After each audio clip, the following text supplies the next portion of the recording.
Electricast. There are people out there all across the country pushing boundaries to grow the game of golf. Like champion speed golfer Lauren Cupp, who plays faster than anyone else. And Will Lowry, whose work in the golf community inspires more kids to get into the game. As a champion partner of the Masters, Bank of America supports everyone determined to find out what's possible. In golf and in life. What would you like the power to do? Bank of America. Bank of America N.A. member FDIC, copyright 2025, Bank of America Corporation, all rights reserved. McDonald's meets the Minecraft universe with one of 6 collectibles and your choice of a Big Mac or 10-piece McNuggets with spicy Nether Flame sauce. Now available with a Minecraft movie meal. At participating McDonald's for a limited time, a Minecraft movie only in theaters.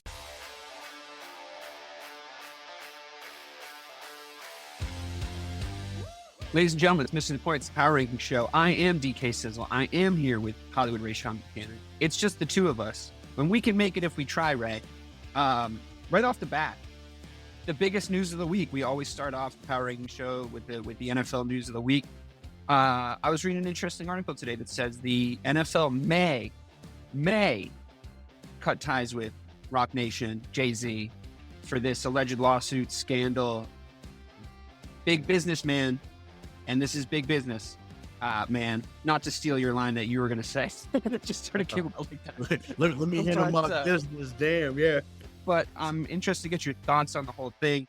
What do you make of his response? What do you make of, if I feel like if the NFL is cutting ties with you, you must have done some real diabolical shit because they don't give a fuck most of the time. What do you make of the whole thing? I'm just interested to hear your thoughts. Oh, one more terrible pun. Not terrible pun, but one more. It's like, dude saying they made a move. Okay, so make another one. So he might be saying that to the NFL. Like, hey, y'all saying that they're making another move. So, let's see what happens. But no, on a serious note, obviously these are serious allegations.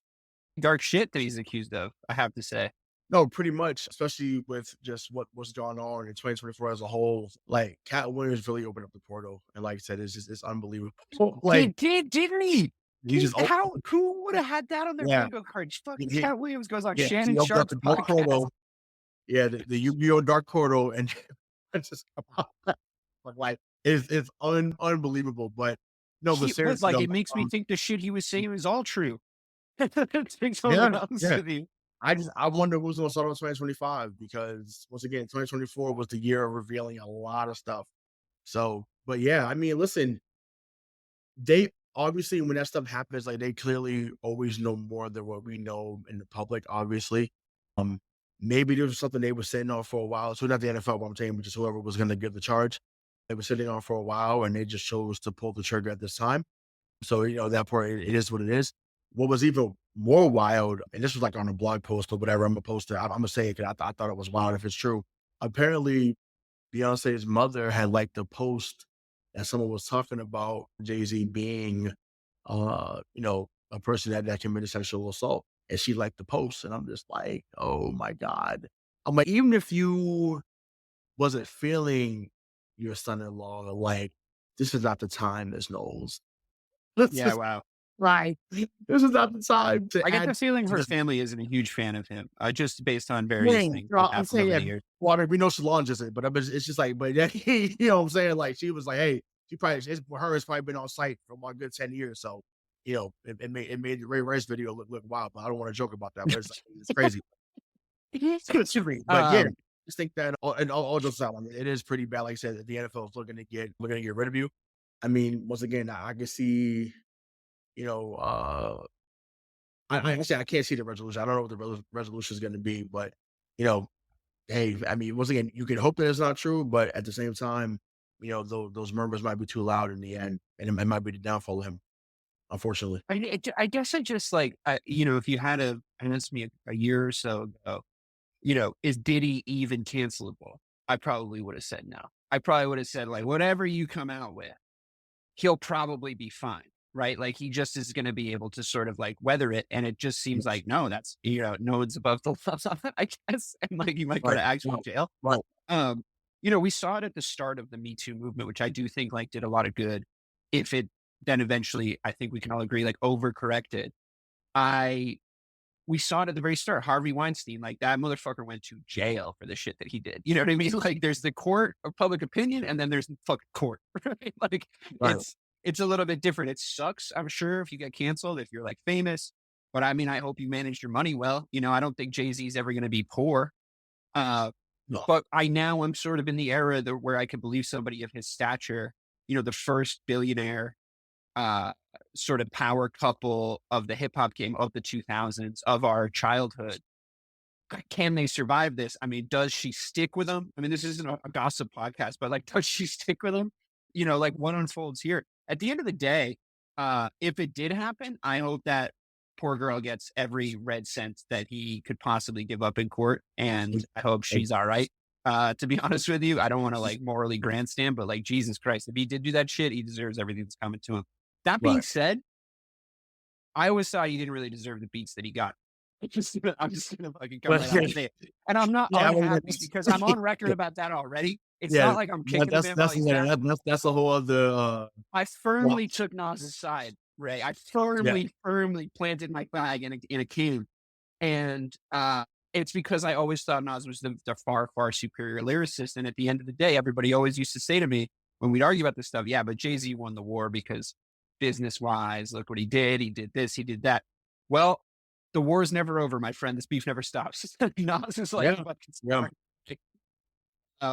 anyway, interesting. I mean, as far as the NFL connection goes, I'm hoping that it's not any sort of like face saving move from the NFL that like won't make Tua wear a Guardian cap. You know, it's like at the end of the day, like they're always going to make a business decision. So it's going to be a really big bellwether for how fucked Jay-Z actually is. If the NFL specifically do go like, never mind about that guy. And with the amount of lucrative sort of opportunities they brought each other. And like, I mean, let's be honest, like when they go into business with Jay-Z, at the time that they go into business with Jay-Z, they're like, well, we're part of the culture.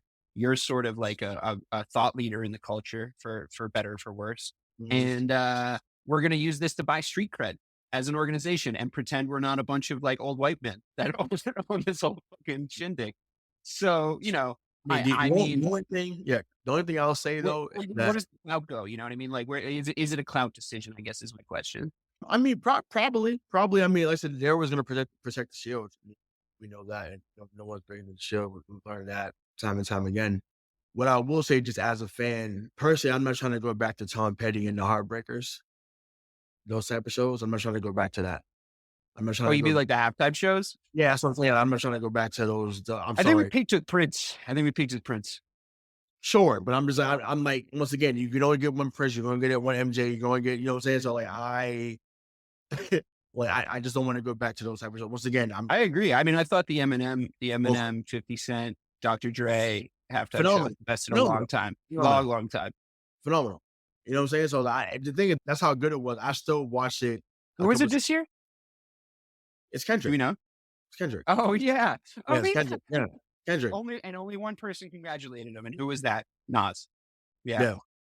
I wonder. Well, I mean, Drake is Jay-Z in this regard.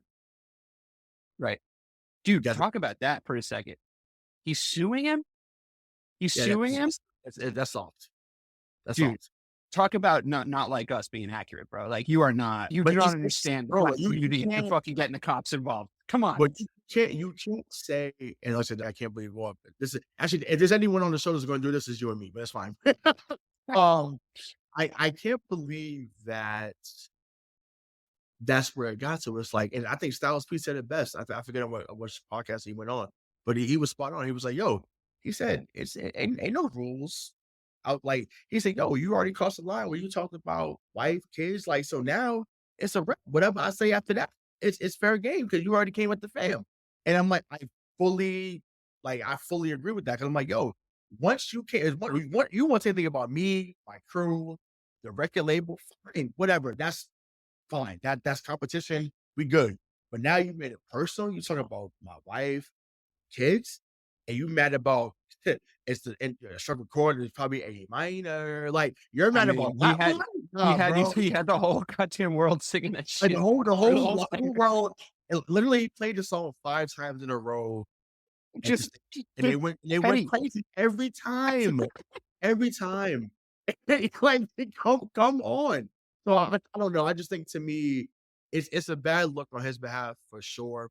But same thing. Even though and everyone knows I'm a Hove guy, but people remember when that stuff went down with Ether, he was all hot 97.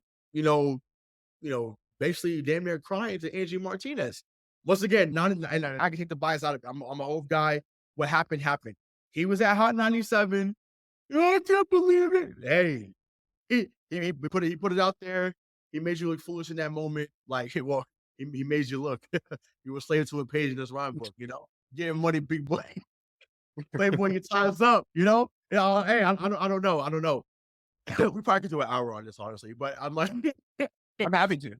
well, yeah, no, let's do it. But no, either way, it's pure madness going on, and like I said, I just think to me, it's really bad that I want to see more get exposed in 2025. Like, I'm just like, who else can get exposed next Well, year? yeah, I mean, let's see.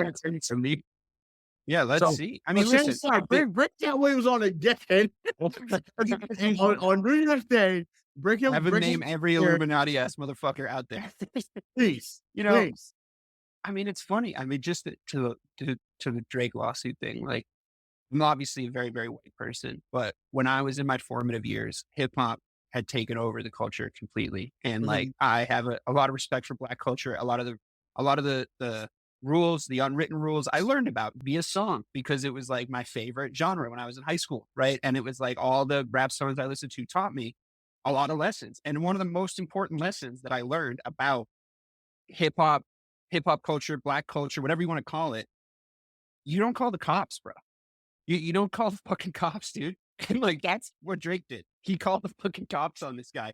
He get off my lawn to me. It's just, you can't be doing that. And unfortunately, all it did was add prescience to the nomer of, you're not like us.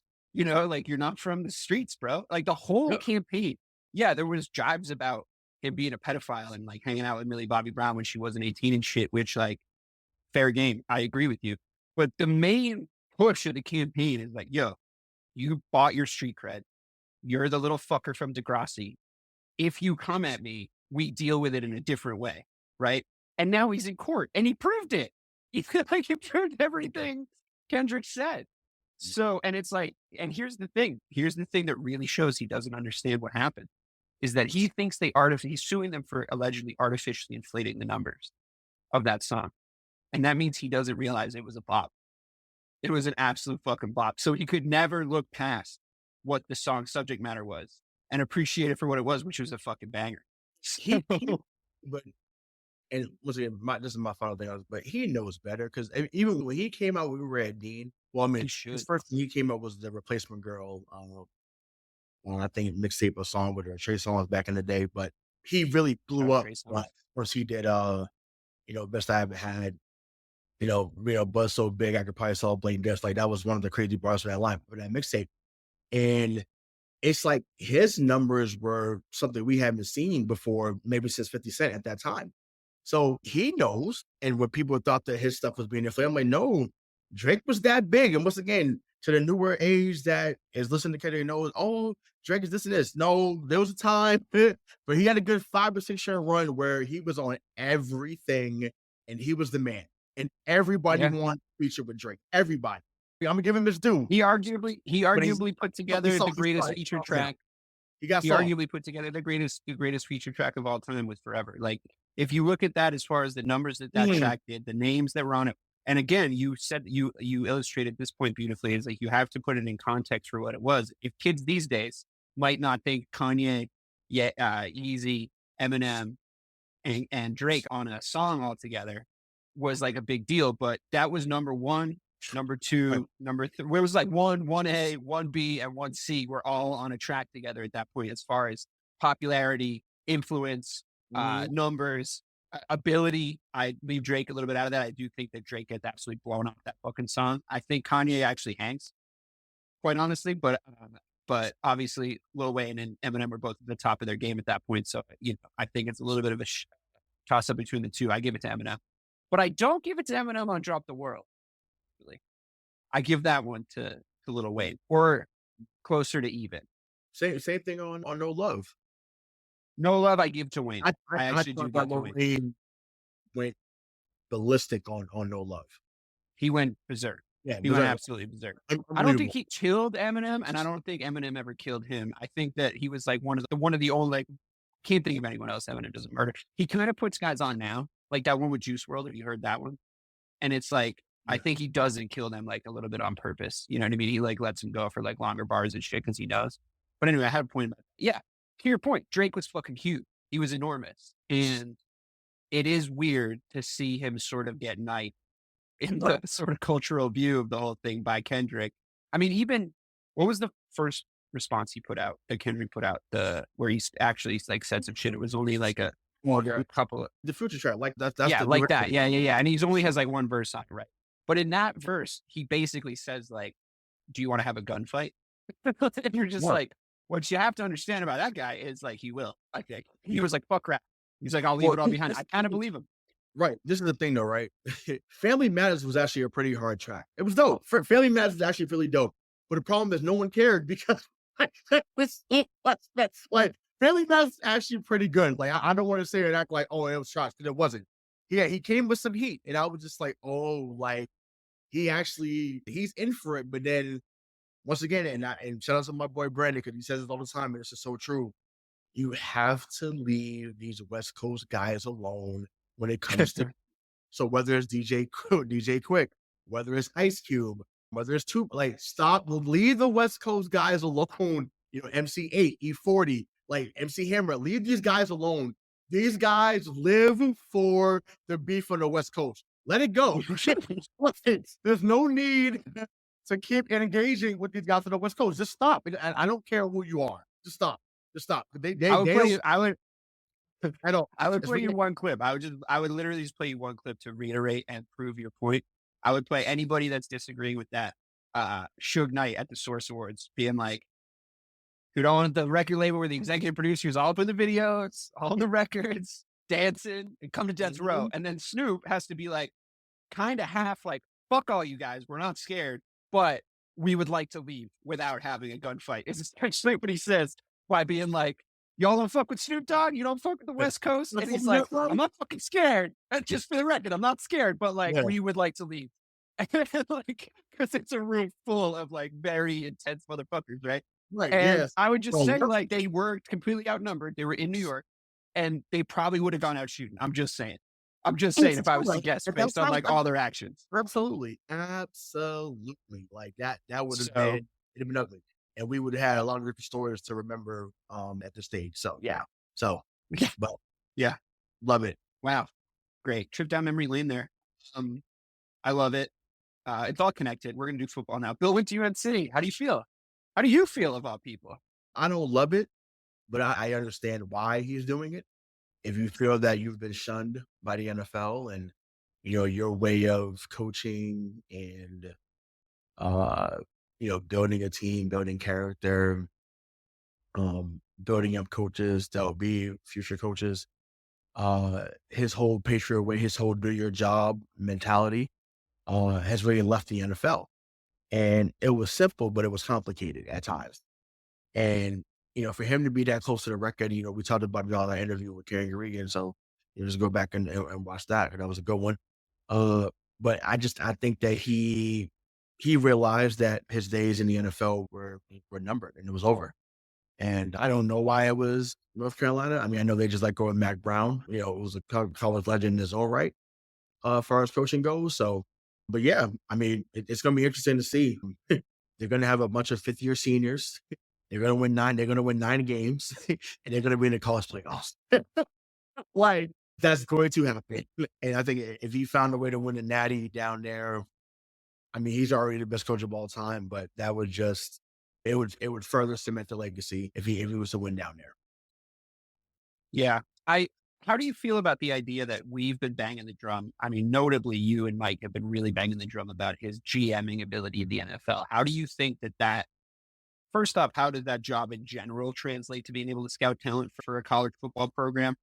And like, do you think because it's Bill Belichick, giving him the keys to the castle, as we all know UNC did, I mean, if this 4,000-page dossier on how he is going to run the program and the requirements he has, and their agreements for bringing him in, meeting certain financial thresholds, coaching payments. It seems like it was all in there. Seems like there was no stone unturned. So, Right. how do you feel about giving him the keys to the car to this degree? It's, you're really riding or dying with Bill Belichick, which I don't think is a terrible idea. Historically, it's proven not to be, totally honest, with the exception of those last, 4 years in New England.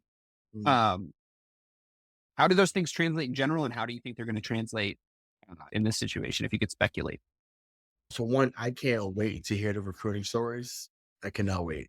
Bill Belichick coming to your house is wild, huh? If you're like a senior in high school. Because his former players have already been laughing about it. Like the McCourties have laughed about it. Even Tom Brady clowned him about it. Tom was like, I can't imagine him going to someone's house saying, "Look, we really don't want you anyways." It's like, you want more money, but you just got the F on the history test. What are we doing here? So that's going to be very funny to hear.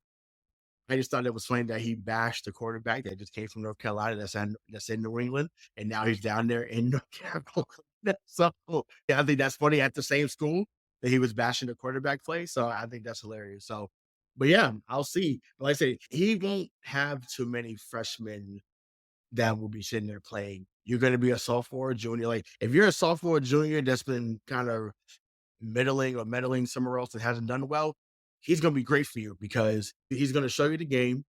He's going to show you all the techniques. And once again, his coaching mind is still, second to none. They're going to be the most prepared team in college football, hands down. It would not be even close. He prepares for every situation. So from that standpoint, they're going to be fine. Recruiting, we'll see. But like I said, from a coaching standpoint, those players will be better if they get to the league because they'll know just about every scenario possible because you can't play for him if you don't. So that's just how it is. But has he elevated just by being Bill Belichick, at least in his first couple of years down there? Has he elevated UNC's pull to that of an Alabama already? Or is that too much to say? It should, because college football is more so about the coaches. So you think about Dabo, you think about Nick Saban, you think about Jim Harbaugh when he was at Stanford and obviously at Michigan. Jim Tressel back in the day at at Ohio State. So those are Jimmy Johnson with the U. Coaches are the face, so you do put that into consideration for the most part. I do think, I wonder who he puts around him. I'm assuming McDaniels goes down there with him. I'm assuming, we talked about Joe Judge and everyone else following him down there. That's what Karen had mentioned the other day on the show. So we'll see, but I definitely think McDaniels follows him down there. I wonder who he has as like the defensive coordinator. But yeah, he'll have those guys ready. But I don't know if it'd be on the Alabama level yet. But we'll find out. We'll find out if those guys can handle playing, for a coach that has seen it all. It'd be funny to see him try to be relatable to the younger kids, because to me, he's very much like Saban, which is why they were on the same coaching staff back in Cleveland. Saban clearly has a little bit of a personality because we're seeing it in the college game day. Like, dude has been fucking hilarious on there. Well, also, we're listening to Nick Saban talk about football, and I didn't really realize this, but listening to him until this last offseason, listening to him talk about football it feels like you're sitting next to the Dalai Lama, like just hearing about like what. And Bill just doesn't have that same thing. I'm sure he knows as much as Nick Saban does, or if not more, about the game and like the history of the game and how to coach and what level, et cetera, et cetera. But listening to Nick Saban talk about football, it's like sitting next to a fucking Jedi master. It's crazy. And I could do it for the next week straight. Just give me hours and hours of audiobook of that, and I'll 100% consume it. But so I wonder, if that cult of personality thing is really much more impactful in the college game, because you are trying to bring a group of kids together and sort of selling them a dream, as opposed to 900 different situations on an NFL roster, business decisions. Your best cornerback needs to make sure that he gets fucking paid before he gets himself hurt, et cetera, et cetera. Well, in contract years, like. Can you imagine if a kid's telling him he's not going to play a bowl game? Can you imagine? Yeah, I can't. How do you grow up to? How do you grow up to the? I don't think he brings that kid in. That's the thing, as I just don't think that kid gets brought to the program in the first place. Yeah. I feel like there's a world where it's just so not hyperbolic to say something like, in 5 years, Bill Belichick will send the most pro-ready quarterback in NFL history to the draft. Like, I just don't think it would be an insane scenario to play out. And it would be like cut and dry, right? Where I'm talking like just a layman can look at him play quarterback in college and be like, that's the most NFL ready quarterback I've ever seen in a college uniform, right? And does that translate? Does it do this? Is that an achievement for Belichick, to sort of say, national title, sure, but also like, I still fucking got you guys. I'm still sending this kid in to just dominate your league because I still get it. And you guys are dumb for letting me go. I think for him, if you're a running back or a secondary player, you absolutely want to go down there. Because the one thing he's always been able to find is a good running back, and he knows how to find a good secondary player. It's just if he finds the guy, it's a good point. It's a good point. So if you play that position, you absolutely want to go down there because his eye for running backs, his eye for secondaries is second to none. Linebackers too, And I just thought about this, right? Because he's going to UNC. This is a super long shot. He'd be such a wild card, literally. I wonder if he reached out to LT, if LT will come down there with them and coach. I wonder. Interesting. Because Lawrence Taylor is defensive coordinator. Yeah, that would be that. I mean, like, once again, if there's any player that he never speaks bad about, and I mean ever, is Lawrence Taylor. Like he holds him in such high regard, as he should. He is the greatest defensive player of all time. Some may say Reggie White, you may say Dion, but Lawrence Taylor struck fair every week in every play. Once again, not opinion, as a fact. Look at the tape. He was all over the place. So I think that would be a phenomenal way to go out, to be with the guy that started your coaching career with him, be at his alma mater. I think that would be amazing. Does it happen? Probably not, but that's just something that came into my mind. That'd be super sick. But that'd be pretty dope. But yeah, I just like to think. I wholeheartedly agree with you with the quarterback thing. I think that whatever quarterback you brings in, like I said, he's going to be tough on him. As I said, he was tough on Tom, tough on Drew. Well, you got to go find the right guy, right? That's the thing. Is like yet again, this sort of fact is going to haunt him. I mean, even more so now. I guess he could probably build a title-winning team without. We've seen it in college, right? Over the last few years, there's flawed QBs on college teams winning it all. I wonder if he'd be happy with that. I still think that he wants to send a message to the NFL on some level. Like I do think that he is. I don't necessarily. I mean, obviously he walked away without beating the record. Like 2 more seasons of coaching would have in the NFL would have smashed that all-time wins record. I'm sure if he went to the right place. I don't think that he's not a little petty. I think anyone who's achieved that level of success has a little bit of an ego. And I do think he wants to probably be in the national conversation again by sending a guy, in a few years' time that it, maybe takes the NFL by storm immediately. All right. I like it. We're gonna talk more about the college game next year. That's for sure. Just in the Patriots realm and everything that's going on with that. I'm going to tell you who we've crossed off so far already. And then we're going to talk a little bit about our teams. We've crossed off the Jags. We've crossed off the Panthers, the Raiders, the Browns, the Titans, the Saints, the Giants, the Jets, the Colts, the Pats, the Cowboys, and the Bears. So, here we are. All 3 teams crossed off, maybe even later than it should have been. The Cowboys shooting themselves in the dick in that night game had, it didn't strike any fear into my heart that we were wrong about crossing them off. That was fucking wild. We'll come on to talk about that. But I want to pose you a little bit of a thought experiment. It's one of those if the season were to end now questions. And if the season were to end now, just going off of what we were just talking about, the college football stratosphere universe, the Patriots would have the 3rd overall pick right now. They are of the same wins with a lot of teams, but they have the worst, all the other things that make them the worst of that bunch, head-to-heads, et cetera, et cetera. So they would have the 3rd overall pick. In this thought experiment for the Pats, you guys don't need a QB.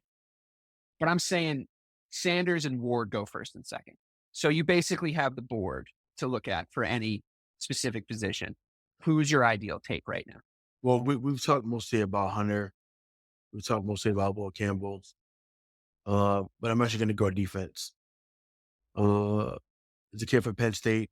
The name is Abdul Carter. Ah, Brother is special. Uh, we haven't had that since Richard Seymour, and he was a big piece of the first dynasty. I think if he's there, and obviously, honestly, I think Hunter goes one. Honestly, so that's I'm saying that, but I think that Shador or Cam maybe go two, but I think Shador maybe falls to 4 or 5, maybe. I think he falls to the Raiders, something like that. And that's basically what they manifested. They literally want Shador in the Raiders uniform. I mean, he would fit there. He would fit there perfectly, right? I mean, For he's sure. flashy. Him He's and Vegas. Him and Brett Brown's been great, but I think that if Abdul Carter's there, or even I'm thinking I can't think of his name, but the corner from Michigan as well. To pair him with Christian Gonzalez, it's very evident that New England needs help on the defensive side of the ball. Yes, we know the offensive struggles, but that's mainly because of their line being trash. I think the line was a little bit better. Even it was Will Johnson is the corner. And I think Cole Train just coming back this week as well. He got off the of IR, so maybe that helps a little bit in the final four and makes him look a little bit more formidable.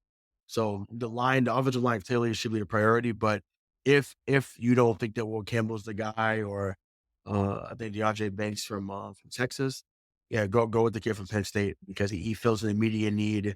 I still want them to go after someone like Chase Young in the offseason too, but getting someone like him paired with Chase Young or something like that would change your D line, immediately. See, if I'm the Patriots, I'm taking Travis Hunter. Mhm. I'm saying bring a guy in and legitimately play him the way guy, right? The way he's been playing in Colorado. But you give Drake May another option. You don't run him wide receiver 1 reps, right? You still need to address that issue. That's fine. But you run him enough reps to equal like a wide receiver 3, and you make him primarily, just in my estimation, my short amount of time watching him, Christian Gonzalez's partner, and immediately you have the best cornerback pairing in the NFL. And I think that's so Patriotsy, right? I mean, as you were just saying about Bill and his ability to sort of work together with make a secondary. It's so Patriotsy. I think their skill sets complement each other perfectly. I think the kid would have fucking 10 interceptions a year. I think that your still underrated. Your defense still underrated, like a couple pieces away from becoming elite. Take the Steelers approach. You already have your QB. You just filling around him slowly. Become elite in one area. It would be my advice. So I agree with you. Go defensive.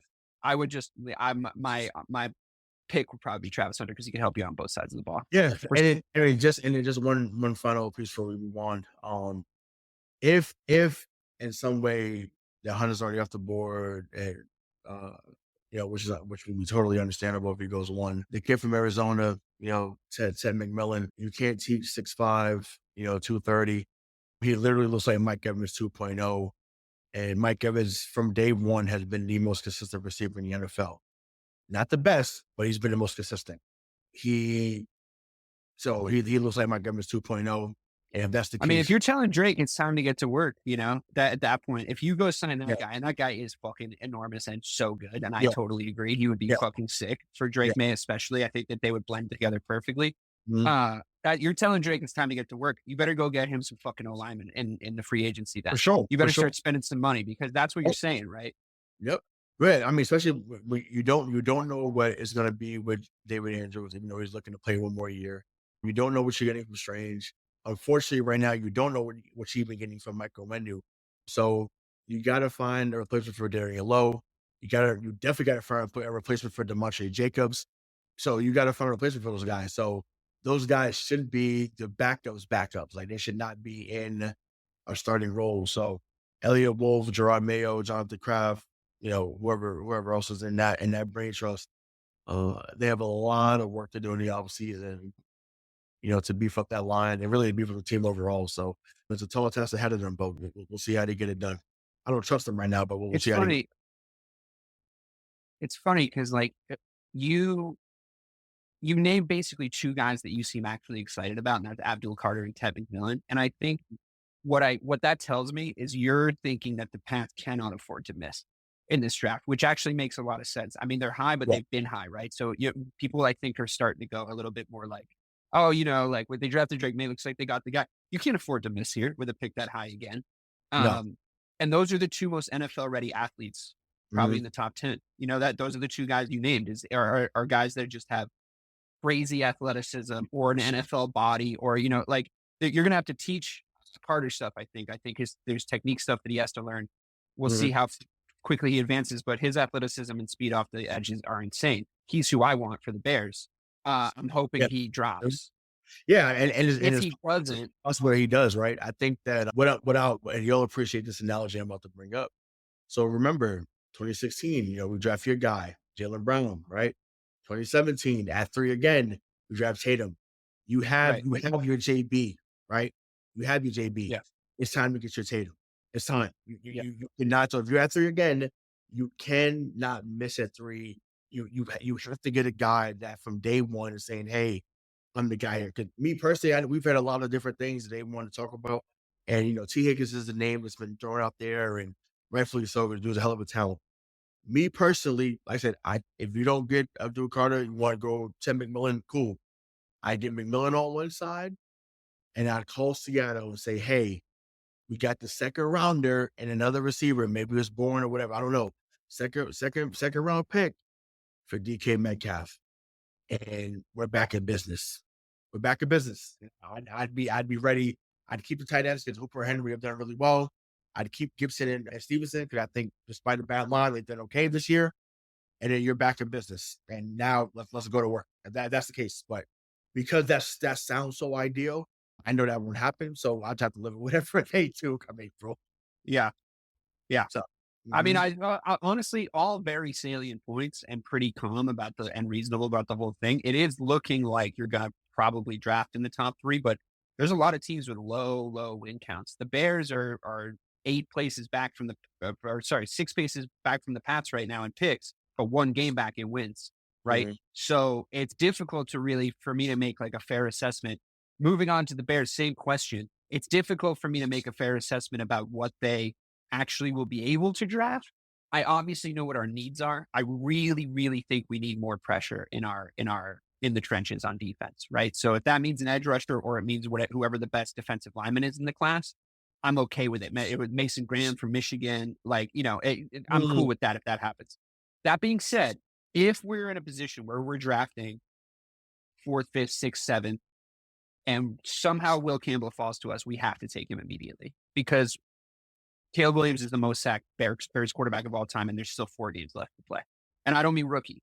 I mean, he's the most sacked Bears quarterback of all time as we have this conversation.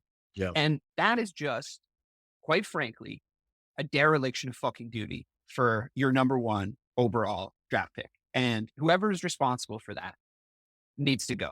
Like that's just the case. If you have a guy like Campbell drop to you, you have to take him. If not, and you still draft some amalgamation of another like Kelvin Banks from Texas, just okay, he's huge. He can play guard and he can play tackle, like put him in there. I'm cool with that. Here's the thing. All that being said about the O-line, I'm a Bears fan, bro. Like if they fucking draft a perennial edge rusher, I'm going to be happy. If they draft a generational D tackle, I'm going to be happy. Mhm. Like that, I'm just going to be good with it. If they draft an absolutely sick defensive back, I'm going to be happy. That's just the way my brain is wired. You know what I mean?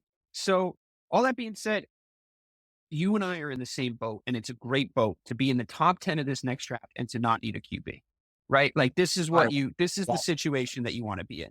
You want to be looking. I mean, it's such an embarrassment of riches to be looking at these guys that aren't quarterback, because I would not love to be in the quarterback market in this draft, to be totally honest with you.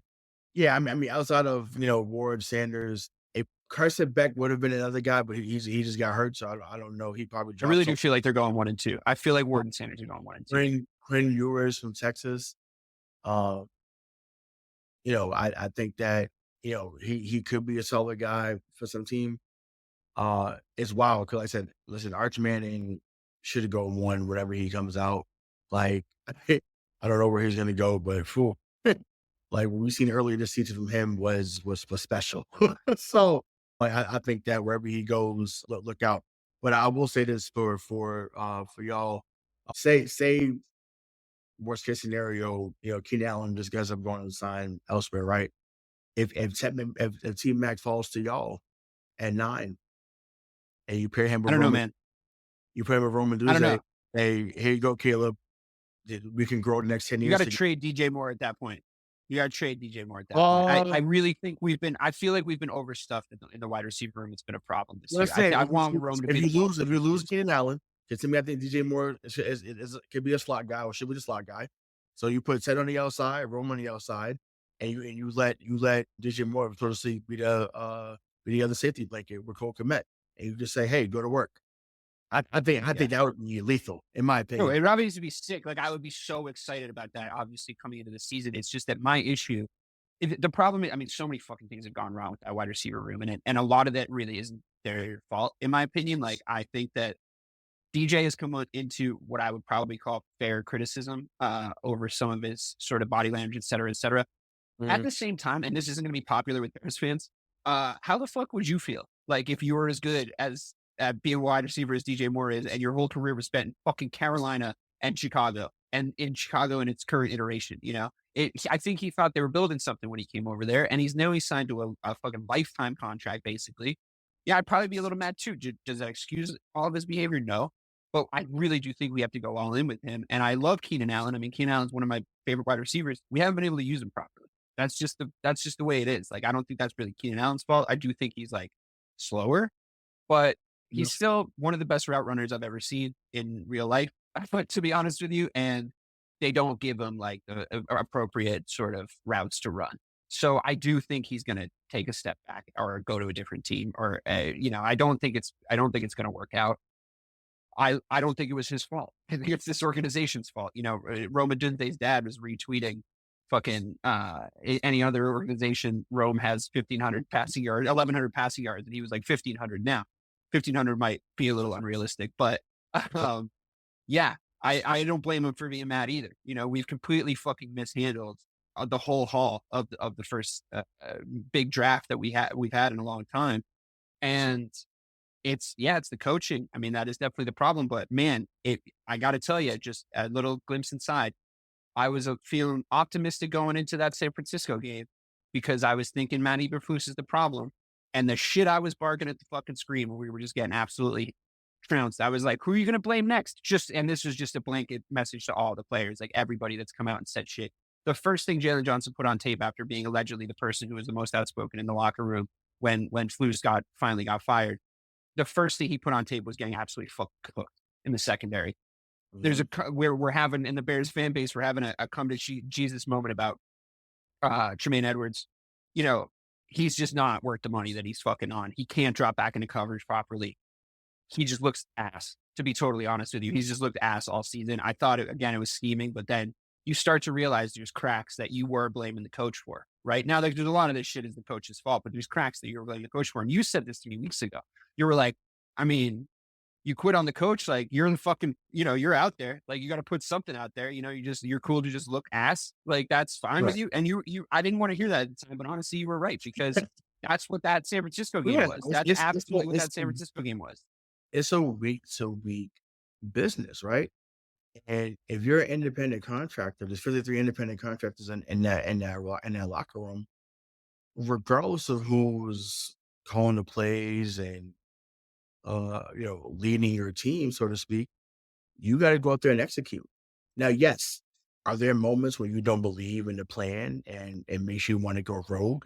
Absolutely. I will sit here and I will acknowledge that. However, if you're looking to be a formidable team or a key piece for the next team that you'll look at, or you're going to go to, I should say, excuse me, you got to make sure that you are on point as much as possible.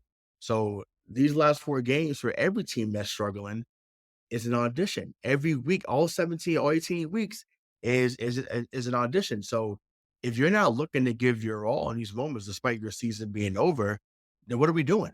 What are we doing? What are we out there for? Yeah. I mean, you're right. Because today that was supposed to be the pride game. And instead San Francisco made it their pride game. They were Right. like, how about we just play fucking better than you? Now, Right. I don't want to be the guy turning around and fucking, blaming the coaching staff again. But if you're promoting guys like you're on the front lines of fucking Stalingrad because Hitler just shot the last 3 generals, and then you gotta promote another motherfucker so we can march your asses into the cold to get shot by Russians. That's fine. But a lot of those guys are probably going to be in and over their head. And if on the off chance Thomas Brown is like promotable to the point of OC, where he's good enough to be an OC, great. Now you're asking him to be a head coach. And there's motherfuckers on the internet being like, well, we can safely say he's not the guy that's going to be the head coach. Yeah, obviously, dude. Obviously.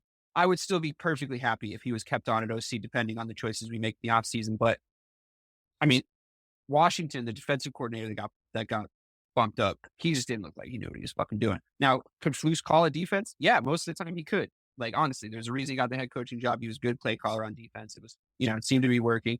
He had a pretty good defense. Like, every statistical metric of his, like, good times, if you could call them that, were best red zone defense in the NFL for this whole season, right? Best, we had most takeaways last year. We get these superlatives as a defense, which made you sort of believe that we were going to actually turn into something if we could get the offensive side of the ball figured out. And then we looked at the defense today and it's like, oh shit, there's a lot of actual just soft parts. Maybe he was gluing it together a little bit. I'm not saying we should keep him on it as head coach. No, God, no. But maybe he was gluing the defense together a little bit because there seemed to just be some cracks that need addressing. We haven't been able to get pressure on the QB all season with 4 guys. We just haven't. Like Montez Sweat is good. Mm-hmm. It's frustrating, man. It's frustrating to watch when the other quarterback has that much time. It's really hard for the secondary, to look good. It's really hard for the linebackers to look good if they're in coverage and the QB has a ton of time. There's not a lot of guys you can give a ton of time to in the NFL anymore, and we give a ton of time to everybody. Right. And you can't play cover zero. If you play cover zero, you're going to get burnt, So, just relearned that a few weeks ago against Matt Stafford. You played cover zero, he finds Puka Nakua on a crossing route, went 60 yards. Ball game. Yeah. Yeah. I mean, offenses are smarter, teams are smarter, quarterbacks are smarter, for the most part. And defense got to catch up. It's an offensive league, but at the same time, defense still wins championships. So they got to figure it out. Yeah. I got to say, still very high on Caleb. Like, I really do think you're dumb if you're out there saying that he's a bust. Like, I just don't know what you're watching because, quite frankly, he had a bad first half because they threw a defense at him that he'd never seen before, like an appropriately, properly played zone defense, where we really hadn't seen that, to be totally honest with you, because we weren't getting separation on our routes at all on man-to-man all season. So there was no need, right? There was no need to overcomplicate it when you were playing the Bears. Saw that zone defense, came out in the second half, kind of got figured out. I do think the only thing that he's probably still paying for is that punting comment. Like, if you don't make that comment, you're not looking at people not looking at you a different way. But because you came in saying, hey, you're not gonna be punting a lot, and then that subsequently happens, like that's what people were like. And then the absolute pinnacle of the season is how good Torrey Taylor is. Like, the best thing about the season is how good the punter is. That's not good. New England, like Bryce Behringer has been amazing. It's like, for your best thing to be an all-pro punter, for that he's going to be an all-pro. So you all-pro punter, great. You got an all-pro punter. Yeah, great. Awesome. Championship. Awesome. Love that. Not great. I like it when the Bears have good special teams, but it's a bonus more than anything else. I don't love our kicker. I haven't loved our kicker. It was just like a nice bounce back from the double doink era, but he doesn't have a big enough leg. It did fuck us a couple times. There's just more things that are a problem than I sort of thought. And I just don't want to talk myself into anything this coming off season, which we can't get here soon enough from the Bears perspective, to be totally honest with you. You guys fucking laughed at me when we were 4-5 and I said 4-13. And you were like, yeah, okay, what's your real prediction? But you and Mike, and I was like, fucking 4-13. And we are cruising to that fucking prediction right now. So I was dead by week. Thing though. Because the fact, and I know they're on here. We'll talk about them. Like Denver, bro. Like seeing Bone, and once again, I know I'm jumping the gun. I just it's on my mind. I'm happy to talk about them. Denver being 8-5 with Bo Nix makes me sick. I know. I'm coughing on the show. I'm pissed off at Bo Nix is 8-5, and I'm fighting. I know. Me too. 10. What are we doing? I've been fighting for my life. I've been fighting for my fucking life about Bo Nix being 8-5. Unbelievable. once again, New England's 2-5 in one-score games. So that means they've been in it. They've been in 7 I know. games. They've been in it I know. one-score games. Talk I'm to me like, about that. wow. We've been in so many fucking one-score games, dude. The fucking Hail Mary. Every divisional game we've played has been a one-score game. Every single divisional game, and I include the fucking double-digit win Vikings, the double-digit win best favorites to come out of the NFC Lions. We were in games with both of them. We found fucking creative ways to lose. We're in the Broncos are stolen our season. The Broncos have fully stolen our fucking season. One of our two teams should have had the season that the Broncos are having right now. It's not fucking fair. It's just not fair. And I wish nothing but bad things on Sean Payton. I explained, I mean, this is 3 weeks in a row now, me having to come to Jesus about the Broncos, who I was desperately trying to leave in the cross-offs for the first 7 to 8 weeks of the whole season. And Bobby being like, why are they still in the cross-offs, dude? They're not that bad. And I just couldn't accept it. I couldn't live with it. I couldn't process it. I'm fighting for my fucking life about these Broncos, bro. I don't get it. I don't understand how it keeps happening. I think I need to really sit down and really, really closely watch a Broncos game. When are they going to be on primetime? Have I missed a primetime game of theirs? They've been mostly in the 4 o'clock window because of where they play at, but I don't think they've been on a Monday night or Sunday night game. I don't think. That may change if they stick it to the playoffs, obviously, but yeah, it's unbelievable to me that they have found a way to potentially be 9-5 going into next weekend. That's unreal to me. Unreal.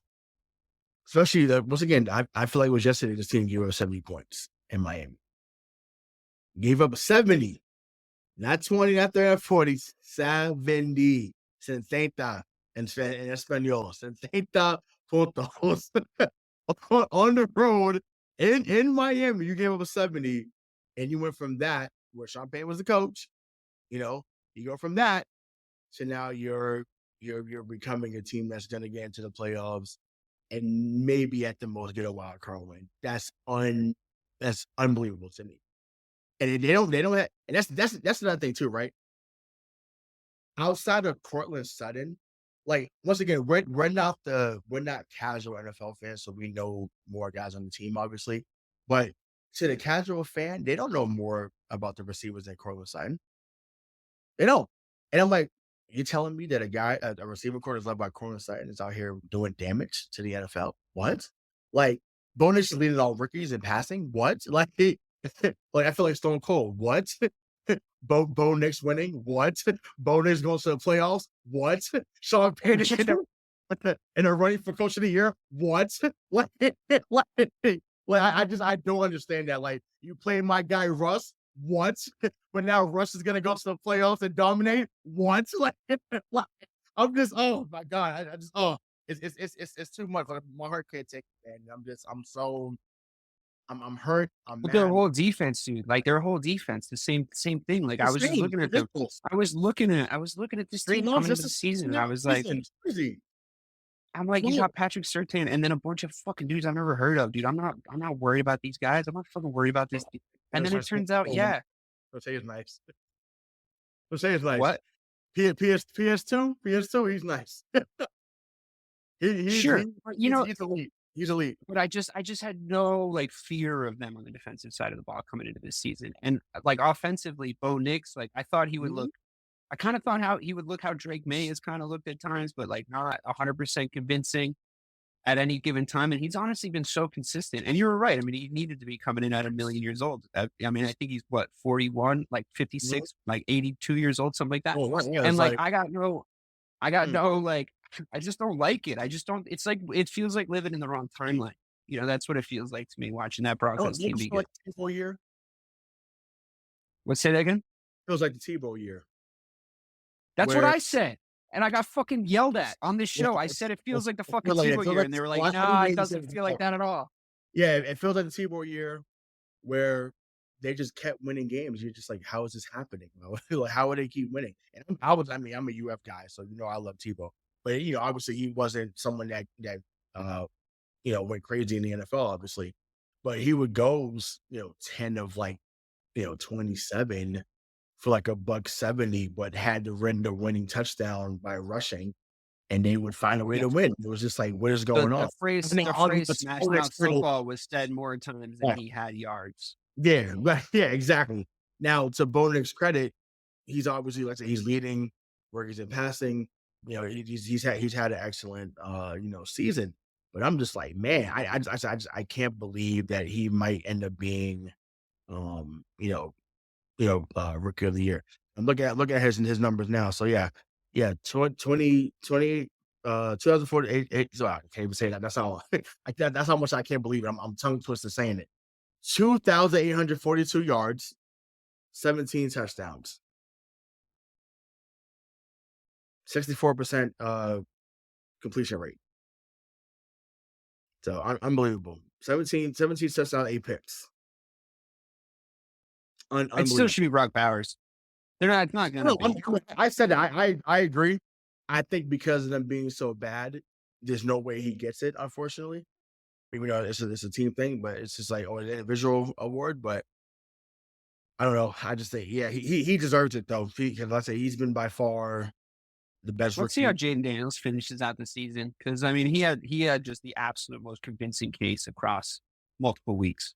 I do understand making the case for Bono in context, but they look shaky. The most convincing guy over a few week period was Jaden, right? Yeah. Like if you're I feel like the votes go that way. I feel like it's just like who jumped out at you? Yeah, he's out. Look, I'm looking at his numbers now. So he's only 23 yards behind Bo, 15 touchdowns, 6 picks. So numbers are comparable.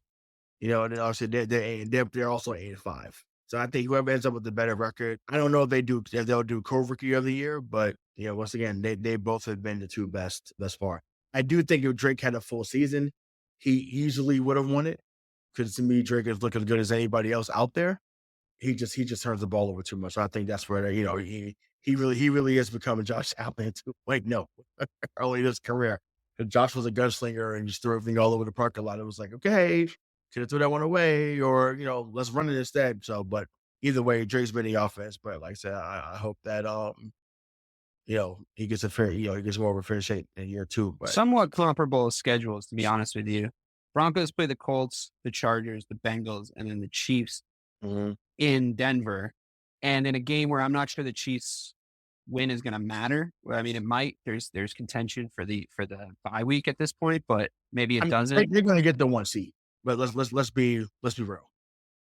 Maybe. But Buffalo just give that back up over. So they're done. They lost. So can't see they're going to get the 1 seed. They've lost a lot of close games. The Chiefs have lost a lot of close games.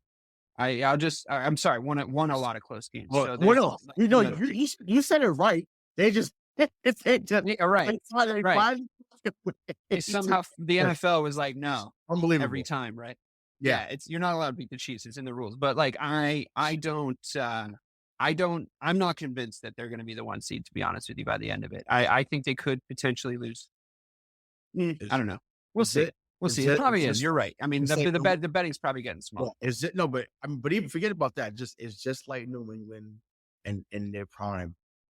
If you're betting it, if you bet it against 12, you usually lost your money. Don't do it. We've learned right.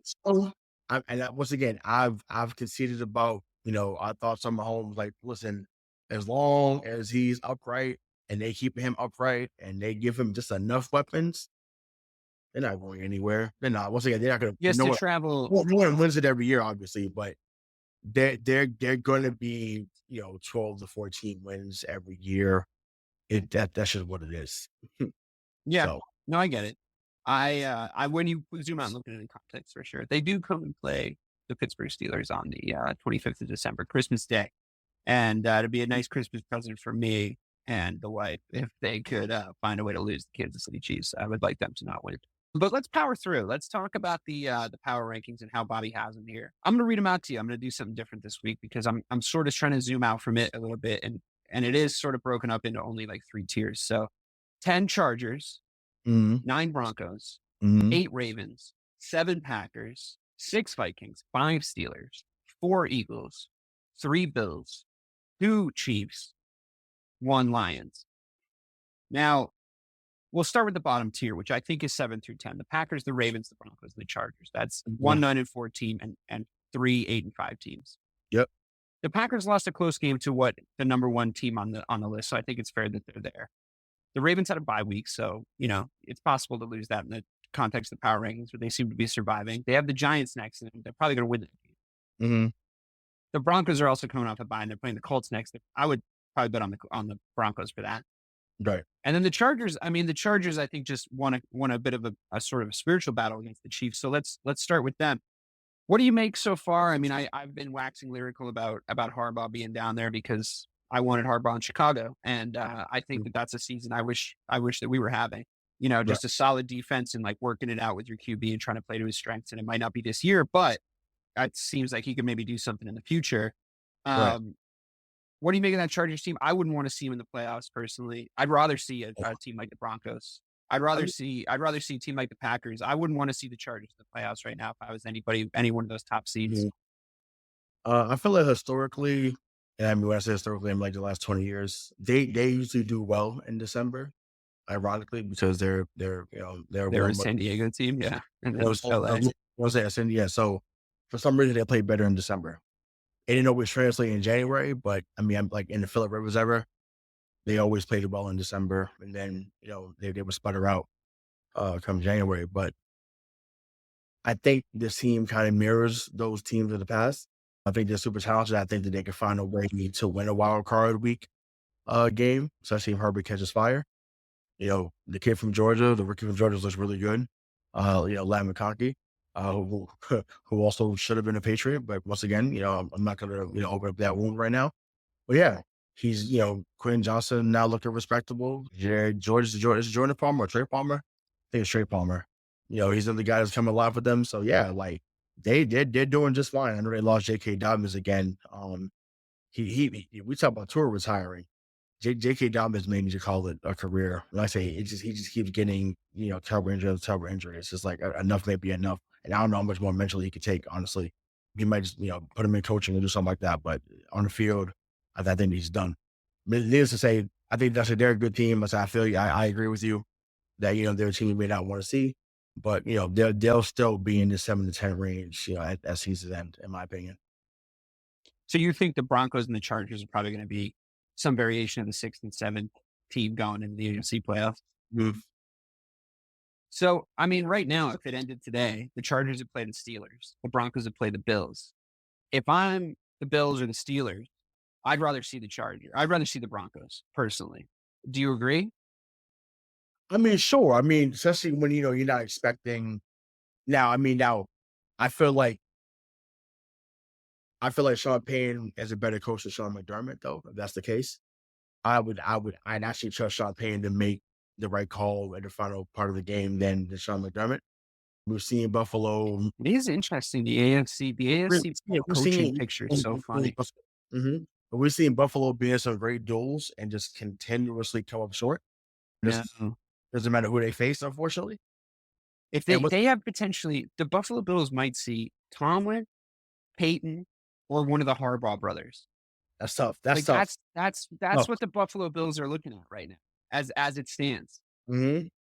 Unless they won out. They won out. And they're hoping for D'Amico Ryans at this point. As it stands right now, they're hoping for a fucking D'Amico Ryans matchup with the Saints. If you're the Bills, like that's not good. If 4 out of the 5 teams you might potentially play in the first round have better coach than you, you're looking at Buffalo Bills everywhere, all over everything, aren't you? What? Yeah, but just like that take I said about Mike McDaniel a couple weeks ago with you, I feel that Sean McDermott's on the hot seat too. You think? Yeah, because if you can't have the caliber quarterback that he's had and not at least get to another AFC championship game. I think they haven't been to the one since 2020, I think. If I'm not mistaken. They went to one in 2020 with no fans. But isn't that crazy where your offensive coordinator is like one of the more highly touted head coaching prospects? Like Joe Brady could potentially have one of like 8 jobs in this offseason. Mm-hmm. And you're saying his boss is going to get fired? Like if you're the Buffalo Bills, do you just fucking keep him? I guess if you're looking to keep the continuity and also keep Josh Allen happy, then I think he's got Josh Allen playing some of the best football of his career. He's a dark horse MVP candidate, which I don't think we're going to have time to talk about today, but I wanted to get your take on that. When you are responsible for all 6 touchdowns, like But once again, this goes back to what Craig and I said at the beginning of this show when we started in 2020. We adamantly said Josh Allen will be the best quarterback in this division when Brady leaves. And he's been nothing short of that. He is a phenomenal, phenomenal player. And if Drake May could be 15% of what Josh Allen has become, I'll be happy. I'll be happy because he's in that same build. He's not as big as Josh Allen, but he's about 6'4". But Josh Allen is a man out there amongst boys. And the dude just gets whatever. He's playing out of his fucking mind. I couldn't even believe he played that good and still lost that game. I understand, quite frankly, keeping the Bills where they are in the power rankings because that offense was out of control. Yeah, I wonder, and that's what guys coming in and out. Like they lost Keon Coleman, they haven't always had Amari Cooper. I think they lost Dawson Knox. Like, I know Shakira's been really good, but they just, like I said, they've had multiple, parts. This kind of reminds me of the year that the Lions had lost Calvin Johnson, and people was like, "How do you replace Calvin Johnson?" And Matthew Stafford said, "Watch this," and the dude went ballistic. Obviously, Lions weren't that good of a team, but it was because of number 9. Yeah, he was all over the place. So, excuse me. So I love seeing those guys sling it all over the over the field. So, but yeah, he's special. I wouldn't be shocked if he wins MVP. He would deserve it. But I know Lamar was an early favorite, but they've taken a step back in recent weeks. So I think that Buffalo continues to play, and Josh Allen continues to play that way. Yeah, at season's end, when the NFL On the Show comes up in February for the Super Bowl, yeah, he should be getting his first MVP trophy. Yeah, I wouldn't be surprised. I mean, if you're the Ravens right now with former league MVP Lamar Jackson, you're 8-5, and you're in this Shark Tank too. I mean, the Broncos, the Chargers, the Ravens, and the Texans are all 8-5.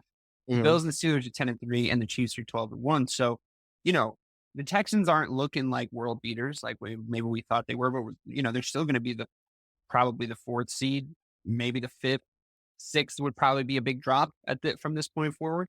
But if you're the Ravens, you're swimming with sharks at this point. They'll be in the top 4. Oh, that's right. Of course. Yeah. They're definitely going to win their division. Yeah. It's looking like, right? Yeah. Let me look at it in the divisional section here. Yeah, you're right. So yeah, they'll be fine. They'll be in the top 4, but I mean, any of those 8-5 teams could all swap places. Broncos, Chargers, Ravens. I don't think you want to see any of them if you're the Texans, to be totally honest with you. Probably Broncos the most out of all 3, but that's going to be rough. I'd love to see Baltimore, Houston in the first round. I would love to see that match. Yeah, that'd be awesome. That'd be awesome. That's how it is right now. If it ended today. Yeah. So that would be pretty cool. Fans want to see it, but as a fan looking in that has no dog in the fight, I would love to see Baltimore, Houston. I think that would be awesome. Yeah. Yeah, that would be cool. I wouldn't mind Pittsburgh, Baltimore, to be honest with you. If Pittsburgh had the home field advantage, I feel like that would be a banger too. Let's look at the NFC in the same context. If it ended today, the Lions would get the bye. The Commanders would play the Eagles. That'd be an interesting situation to see play out. I mean, conceivably, since the Commanders have sort of gone on a downtrend, you look at the Eagles. I mean, I don't know if I'd really buy all the locker room drama stuff. It seems like it might have been a little bit overblown this week, all that stuff. But do they or do they not look like the team that would blow it right now in the NFC? But the Cowboys not really in the conversation. The Cowboys that take that mantle every single year, which is like, we're going to go and lay a fucking egg in the first round. Like, we're really going to show you like how to fuck something up. That's been their thing. With the Sirianni factor, with the way that Philadelphia is as sort of an NFL institution, take that how you will. I know how you're going to take it, right? Which is how I meant it. Do you see them? Could they potentially explode against the Commanders in the first round? Because I really, of all the big fuck ups, I could really see that happening. So that would be beautiful. It really would be. I mean, it also could be the Packers, who will love handing teams early playoff losses. With any team that we saw last year that can find a way to smack you on the road, it could be them. So we'll see. But I don't think I think the Packers over. I think they wouldn't go past the division round in my opinion, right? I don't think they go any further than that. No, same, yeah. Unless some things fell in their favor. But anyways. But to see your divisional opponent in the Commanders, if you're Philadelphia, to see those fuckers show up, like, it's not going to feel good. I would love to see that fall now. And now we opened up the show talking about Kendrick and Drake, but We did later on speak about Bill Belichick. Could you imagine if he did UNC like the way he did the Jets? And Sirianni gets fired and right? And he says, hmm. And Jeffrey Lurie calls him and says, "Hey, I know you're down there. You signed that shit yet? You signed that contract Yeah. yet? He's like, as I know you in Chapel Hill. I know you're helping them recruit, but I'm gonna let go of Nick Sirianni. Come get these last 15 here. Go out a legend." Oh my God. He would absolutely win a Super Bowl with that team. He would absolutely fucking win a Super Bowl with that team. Absolutely. Absolutely. They And should have done that shit this last year. He should have, but I mean, like I said, Jeffrey Lurie didn't part ways. Like Howard Roseman didn't part ways with Sirianni. I don't know why. I feel like he's been on the hot seat, but once again, but Philly's been relevant really the I last mean, their 10 roster is sick, dude. It's so good. You know, their Yeah. biggest problem that they have is drama coming out that like one of their stud wide receivers doesn't get enough targets. You know, like it's not a bad problem to have. So someone I won't say their name because it's I don't really want to name on the show, but one of my homeboys said, and I laughed. I thought this was one of the funniest comments ever. He called Jalen Hurts the Black Alex Smith. What are your thoughts? Oh my God. I don't agree at all by initial reaction. I don't think that I said, oh my God. Like I said, ouch. I'm like, I don't know if that's a great comparison. I get why he said it, but I was just like, wow, I'm like the Black. I understand what he's comparing. It's just that like, no, they're not at all the same QB. I understand what he's saying in that if you, it's like you're not talented enough to be the center of attention, right? You're not talented enough to have the whole sort of offense built around you. And I feel like there's a lot of, I mean, I don't want to criticize Jalen Hurts for playing well. That's just is dumb. Like he's had a good year and it's probably just been annoying to me that like Saquon's not getting like the amount of touchdowns he should probably have because like Jalen Hurts fucking vultures them at the line and the whole butt push thing was like really annoying to me. Like it was like, I don't know, it feels dumb and cheap. That being said, like, I don't know, he's sort of undeniably like having a great year. So it's like hard for me to shit on him. Is he my favorite quarterback? No. Does that have a lot to do with him playing in Philadelphia? Yeah. Do I think he's a lot better than Alex Smith? Yes. Like, yeah. So I don't know. I mean, what are your thoughts on it? Yeah, no, I laugh historically. So this season, so he's at 2,602 yards and 16 touchdowns, 5 picks. So that is very Alex Smith like. Yeah, but what about all the yards on the ground? Yeah, I mean, no, well, I mean, Alex Smith was a pretty good runner, you know. Not Before like that, the though. injury, Not like that, though. not to the level of what Hurts is. I'm saying, but like if you needed for him to go, let's say 4 rushes for like 45 yards, he could do that in his prime. Especially in the San Francisco days. So I remember that play actually that he had to get Sean Payton. Remember that long run he had in the playoffs against the Saints where he scored a winning touchdown. Yeah. Yeah, but Hurts has got like 7 rushing TDs this year. Well, It's like- no, that's mainly because of the goal line stuff. Like he's not running 40 yards for a touchdown. That's not his game. No, I know. But he's like the way that he's factoring in the way that he uses his feet, the way like when and where he chooses to use his feet. This year, I think definitely he's one been more incredibly IQ effective. for sure. But I once again just for my entertainment, I thought that was hilarious. I had to bring that. I also don't think he has the same arm. I'm just saying. I don't see like fucking. I feel like Hurts like his Alex Smith was the number 1 pick. It's like so there No, was. I know. It's just that like Alex Smith, like I don't know. Maybe he's right. Maybe he's right, and Alex Smith is just too white in my head, and I just can't like compute it. I just can't make it work in my head. I don't know. I think the problem is it's funny. Welcome to Alex Smith now, right? But he had too many coaches early on that we never really saw his full potential until a guy named Jim Harbaugh came over there and he actually looked good before he moved on to Kaepernick. So, and then obviously, you know, Andy Smith provided his career in Kansas City before getting Mahomes. So yeah, I mean that, you know, he better be thankful for Harbaugh and Reed because it saved his career. But yeah, I thought that was funny. But needless to say, they should get the job done. I'm with AJ Brown. Get him the ball. Get Devontae Smith the ball. Get guarded the ball. Those guys should be involved because AJ Brown is a monster. There's a reason why you traded for him and gave him $100 million deal. No, Give him, 100%. give him the ball. I mean, I think You can make a I play. think that what I'm seeing yeah. But I think that what I'm seeing though is that like last year his safety valve was that he could throw it up to him like down the sideline at any point and he would probably go catch it. Right. Like, and I just think that Hurts has actually made some progress at the quarterback position this year. I think his ability to like make decisions has gotten better.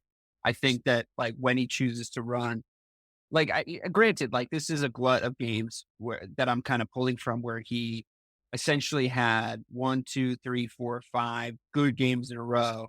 And that was against the Browns, the Giants, the Bengals, the Jags, and the Cowboys. Not, it's a good year to play the Cowboys, right?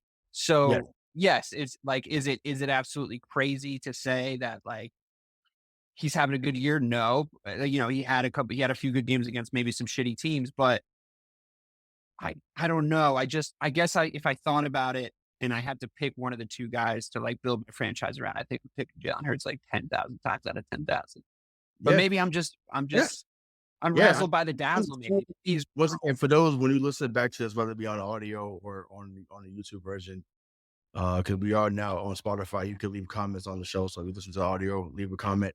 Let us know what you think. Let us know if you think that Alex Smith. It just seems like the more you talk, the more it started to sort of make sense. But it sounded like such an outrageous like accusation at the very beginning. But I guess we'll see. Yeah, we'll see. Okay, so in the NFC, that's fun. Commanders play the Eagles. That could be fun. If it ended today, the Packers would play the Seahawks. I don't know. I wouldn't want to play the Seahawks right now. They seem a little bit on the resurgence side. They seem to be sitting pretty at number 1 in their division. I don't know if I'd want to play them. I mean, if you listen, I don't know if it was the show I did this week or it might have been with you last week. I can't remember. The days are blended together. It's amazing that with a rookie coach, they're 8-5. I think he's pretty good though. I know, but especially I'm just like, following up Pete Carroll. That's what I'm saying. You follow a legend. No, right. Oh, you're mad. Yeah, you're mad about the Patriots. Look, you follow a legend and you're knocking at the door of the playoffs. You have Geno Smith as your quarterback. Geno Smith is not Russ. Geno Smith is not Matt Hasselbeck. Geno Smith is not Jim Zorn. He's not any of those guys from Seattle that were great. So it's like, wait a minute. Like this man's coming in here and you're 8-5 and you got I love Kenny Walker. Like I'm a Kenny Walker fan. I think he's a really good running back. I'm just a running back guy on this show anyways. Like I'm always gonna root for the running backs. But you got Kenny Walker, you got JSN from Ohio State, you got DK Metcalf, you still got the veteran of Tyler Lockett. So they have an offense there, and you don't know anyone really on their defense, but they're finding a way. So it's just like I said, it's just really infuriating. Yeah. To take over for a guy that's been there for years, and you're knocking at the door. But hey, we got the lighthouse, everyone. So congratulations, Pats fans. You're great.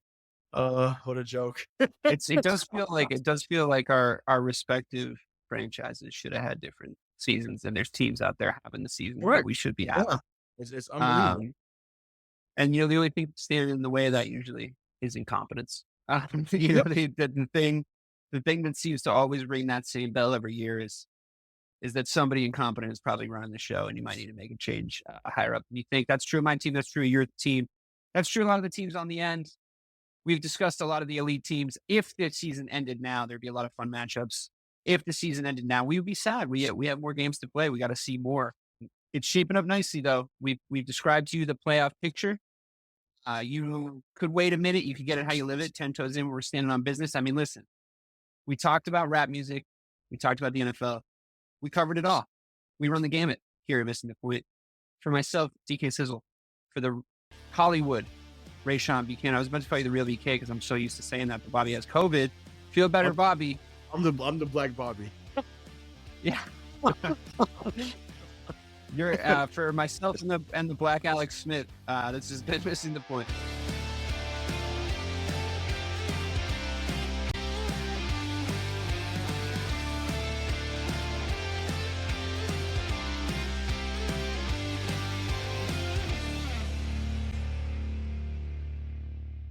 Hi, I'm Sherilyn Fenn from Twin Peaks. What did you do on your last Saturday night? Did you hear something? Toilet paper. There's none. Nada. The reserves have gone dry. People are hoarding it. I should have done that. They're all out of hand sanitizer at my Target. Mark, when did you last watch the news? We are getting reports of forced quarantines in China, Japan, and now Italy. You're cutting onions in half and putting them around your apartment. Yes, exactly. It kills the COVID. Excuse me? Let's go. Let's go. Get in. Vamos, vamos, rápido. Have you ever driven one of these? Never. I'll drive, ladies. I've got the keys. Excuse me, I'm lost. I'm looking for my wife. I got turned around. Join me, Eric Roberts, Jennifer Elise Cox, and Ed Asner for The Last Saturday Night, an Electrocast podcast. You'll love it. Electrocast. Electrocast.